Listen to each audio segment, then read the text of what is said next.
Welcome to 911 Health and Fitness. I'm Fire Rescue Lieutenant Henry Orth, and I was accused by someone, believe it or not, of taking fitness to the extreme. Let's take a look at my fitness routine, 911 style.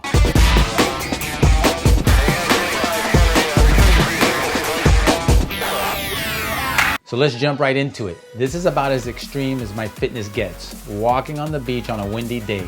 It is windy and it looks extreme out here, but that's got nothing to do with my fitness routine. Now here are a few guys you can say are truly extreme. Look at the weather, and these guys are out here kite surfing. Now this is something I'd like to try in the future, but it's definitely more extreme than my fitness routine, which again is just walking out on the beach. As far as walking is concerned, let's talk about that for a second. I'm a big proponent of walking barefoot, especially if you're on the beach. I see way too many people on the beach with sneakers on or sandals on. You might as well take advantage of your toes working out in the sand. If you've never seen old people's toes, they're a mess. And that happens because if you don't exercise your toes, they atrophy, they become stiff and useless. You're also working out accessory muscles. Plus, you have grounding, and as an added bonus, you have ions that are abundant along the shoreline.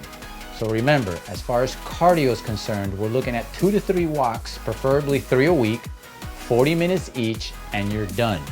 Now remember, this is something you're planning for the rest of your life. If you want to do more at different stages in your life, that's fine, but this has to be your mindset. A minimum of 2 to 3 40-minute walks each week for the rest of my life. It doesn't have to be barefoot. It doesn't have to be on the beach. This is just one of the best options, and there are other good options out there. Now let's get into the strength aspect. This is how I typically do my workout. I grab 2 35-pound dumbbells, which equals 70 pounds total.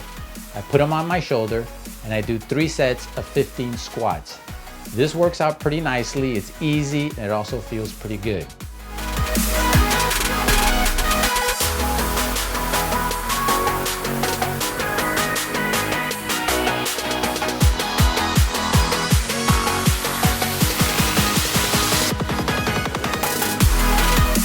At home, I never tried using the Bowflex dumbbells that I have to squat with. And when I tried to use it for that purpose, it was a disaster.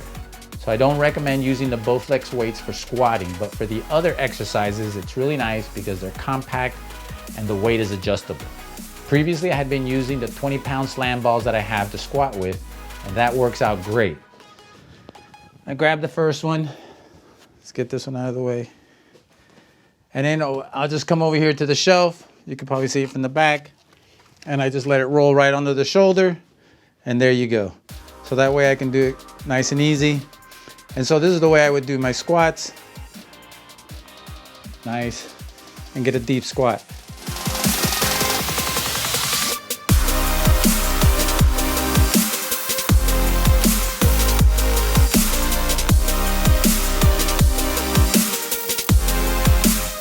For that reason, I'll be ordering 2 35-pound slam balls so that when I need to do squats at home in the future, I'll use those instead of what I did use, which was the 70-pound punching bag, which I felt was uncomfortable and awkward. I still did it, so it's doable, but probably not the best idea.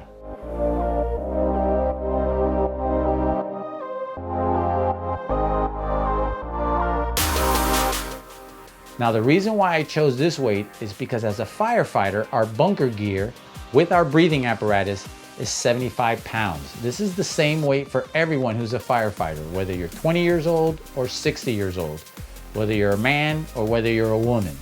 So I concluded several things. One, it's a reasonable weight to work out with because it's actually 5 pounds lighter than the gear that we have to wear, and that's not including the equipment that we have to carry with us, hose, tools, etc.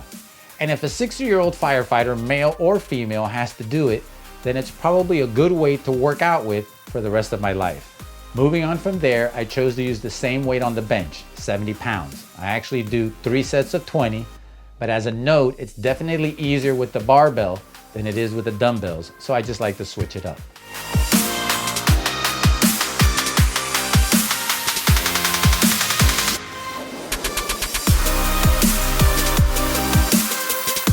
From there, I move on to my final 2 exercises, so it's 4 in total. The last 2 are shoulder press and curls. I use 20-pound dumbbells for the shoulder press and I use 15-pound dumbbells for the curls. So it's a total weight of 40 pounds for the shoulder press, 30 pounds for the curls. Now, anybody who works out with weights with any kind of consistency would tell you that these are very reasonable weights. In fact, probably in a lot of people's opinion, it's low. But remember, the goal is, what is the minimum you have to maintain for the rest of your life? So at 90 years of age or 100 plus years of age, I plan on doing the same workout with the same idea of never stopping. So there you have it, the supposed extreme workout that I do. I'm gonna have to tell you, not extreme at all. 3 40-minute walks, 4 weight-bearing exercises with very little weight, and then there are other body weight exercises, but never more than 5 reps. I use the ladder rep system, so you start with 1, then 2, then 3, etc., up to 5. And they're your basic exercises: pull-ups, push-ups, leg raises, handstand push-ups, and to close it out, of course, key number 4, which is flexibility, mobility, and balance. And that's all about movement and stretching. So you should do a minimum of 60 minutes a day of flexibility, mobility, and balance. But you can do this throughout your day while watching TV or any other free time. The weight-bearing exercises take about 20 to 30 minutes max, and the body weight exercises take around 20 to 30 minutes also. So as far as time is concerned, it's not a lot, and you're not doing them all in the same day. Weight-bearing exercises twice a week, body weight exercises 2 to 4 times a week, and walks 2 to 3 times a week. Remember, this is your minimum standard to maintain fitness for the rest of your life.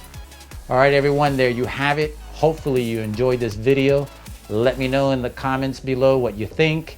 If you did like it, give me a thumbs up. If you haven't already subscribed, please do so. And until we see each other again, stay safe and stay healthy.